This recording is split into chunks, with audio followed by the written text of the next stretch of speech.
The first couple days of Bananza speculation were wild. The debut trailer had us wondering if they were ditching all the previous brand elements again, but information came trickling out from the Switch preview events and the like. What we weren't expecting was Nintendo themselves to accidentally leak a huge plot detail and character 3 days after the game was announced. Nintendo of Korea uploaded the wrong PNG and the internet did what the internet did. While part of me is a little bummed that the surprise factor is gone, the speculation factor is going crazy. Now we don't know who exactly this character is, but we know they're related to Oddrock and they bear a strong resemblance to Pauline. So let's dive in and explore this, starting with a focus on what Pauline means to the Donkey Kong series. A lot of people assume that Pauline has basically been in 2 games besides Mario spin-offs, being Donkey Kong Arcade and Super Mario Odyssey. The truth is, she never left, though Nintendo has put a lot of focus on building her up as a character lately. As we all know, Pauline was the name given to the lady character in Donkey Kong. What you might not know is that Pauline's singing shtick existed decades before Mario Odyssey came out. There was a line of activity books in 1983 that depicted Pauline in a dress singing at a club with a band behind her. While it might be a coincidence, as I doubt Nintendo was super hands-on with licensed product back then, it's interesting that it's so similar to what we would see in New Donk City. The same year, this same idea would be present in the cancelled Donkey Kong music game for the Famicom. While we don't know much about this game, there's a screenshot that shows Pauline singing center stage. When Donkey Kong came for the Game Boy in 1994, Pauline was redesigned as the character that we know her as today. The dress, the heels, the makeup, the earrings, it would all remain staples of her character to this day. This game kinda came and went without a lot of recognition because of how popular Donkey Kong Country became, but it really feels like the pinnacle of arcade Donkey Kong gameplay. Here's the thing though, while Pauline visits the borders of the Mushroom Kingdom at the end of this game, she would remain siloed to the Donkey Kong franchise until Super Mario Odyssey, which came over 20 years later. That being said, she also was not present in the Donkey Kong Country games, so if you skip the Mario vs. Donkey Kong games, you missed Pauline's appearances for about 10 years and you might have thought that Nintendo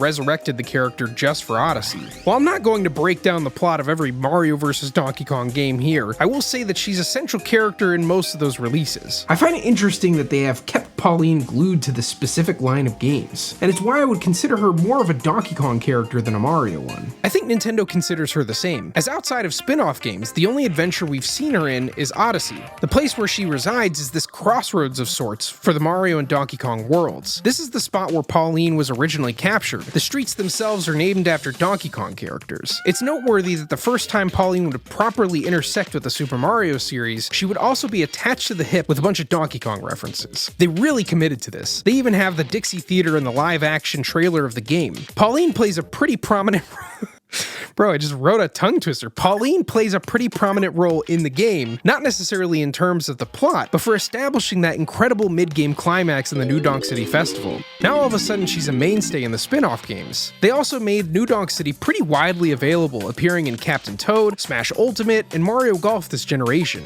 They even had Pauline appear in the movie. The movie has a totally separate canon from the games, but we can see parallels between them and understand where they're moving in establishing Pauline and New Donk in the brand. Chris Pratt Mario resides in real-life New York and Pauline is the mayor of the city there. Check out this memo from the promotional website. On June 13th, it's time to jump up in the air and celebrate with a festival. Now, I'm not sure what the significance of June 13th is, other than the 2005 release of Yoshi Topsy Turvy, that is. But this is referencing the New Donk City Festival that we play in Odyssey. She later says it'll be barrels of fun. Now, obviously that's a 25M callback, and this is just a silly bit of marketing material, but this does reinforce the New Donk New York parallel. While they conflict with each other, they also solidify certain bits of lore that we can come to expect from both Mario and Donkey Kong going forward.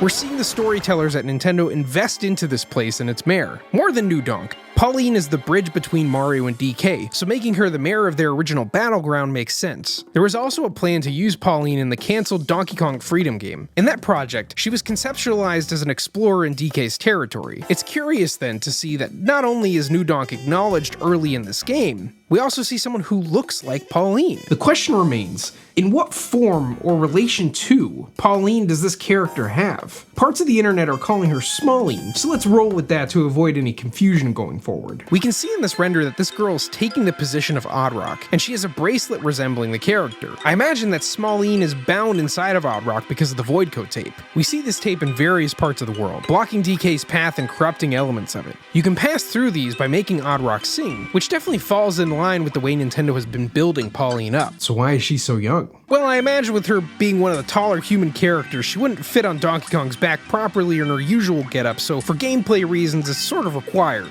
So how are they going to reconcile this story-wise? Some people have put forward the theory that this is a prequel to the original Donkey Kong, and their relationship here is why he would run with her there, but that doesn't really check out because Cranky is in this game and he talks about the events of the original Donkey Kong in it. Is there some sort of time travel element to this game? I suppose it's possible. We see that DKC-style stage in the initial trailer, where the trees look like they're silicon graphics from the 90s. Fossils are a primary collectible in the game, and we see stuff like naughties encased in stones. That's definitely a possibility. I don't put too much stock into that though, as it would make the storytelling a bit complicated, something this team usually tries to avoid in their games. The other case that can be made is the void energy turning Pauline into a kid. The strongest evidence for this being that we can see the Odd Rock bracelet on her. Then there's the big theory I'm vibing with, that Smalline is Pauline's little sister or daughter. I'm willing to wager that the skyline we see in the Voidco cutscene is in fact New Donk City. The smoking gun is that Odd Rock scene here being held over Ingot Isle. A character that is very likely related to Pauline is dangling over a place that has a bunch of boxes labeled New Donk City. Now if we connect that to the history of the city, along with the multitude of references in the Odyssey version of it, we can speculate that this adventure might take place before the events of Mario Odyssey. I doubt Nintendo cares about timelines,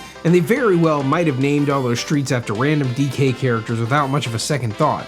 But it sure would make a lot of sense. If there was this saga where DK saved the city and it was then named after him and his pals, that would be such a nice bow to tie onto all of this, even if it was sort of retconned in there. The interesting part of that whole theory is that we have an avenue named after K. Rool. As you know, crazy conspiracy theorists like myself have been smelling the stink in the air and being convinced that King K. Rool is coming back. But I want to go a step further and speculate on what kind of role he could play. While I expect him to be villainous and have some sort of plan, I could also see him having a change of heart during the adventure and helping save New Donk.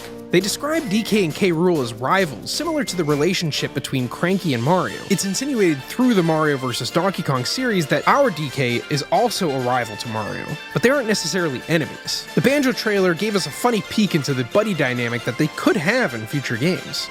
We'll have to wait and see exactly what they do with these characters. It's incredible the amount of questions and theories that have spawned from a trailer and 1 hour of gameplay. The most exciting part about this is that we know for a fact, based on this leaked image, that Nintendo is holding back.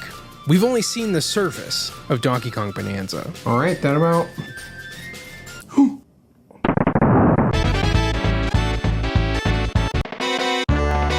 Now something else popped up somewhat recently about this game. LC Lappin on Twitter saw Uncle Al's excellent video on the connections that Bananza likely has with Journey to the West, and he's put that together with some cryptic statements from the VTuber Mori. Now before we go further, I must warn you, we're in anime territory.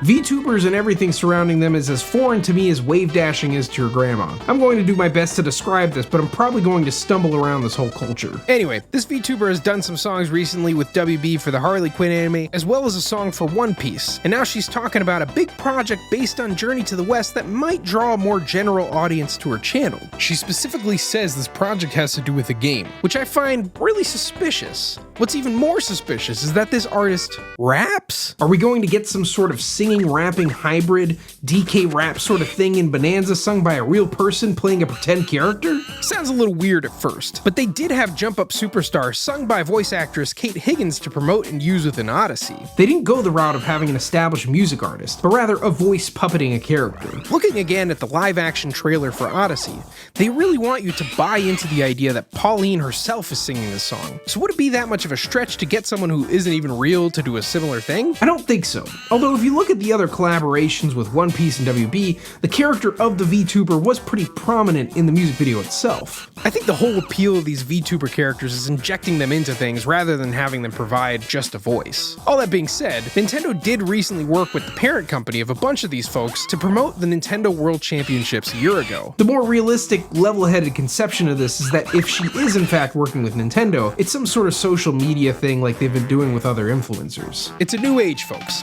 I kid you not. They had the Rizzler and the Costco guys do paid ad spots for Donkey Kong Country Returns HD. These are real words coming out of my mouth right now. Would a VTuber collab be any more strange or unprecedented than the Rizzler? Also, Calliope apparently performed in front of the Emperor of Japan recently. Yep. just gonna leave that one there. In any case, this would be an absolutely wild catch if it turns out to be true. Something to look back on when this game comes out, to be sure.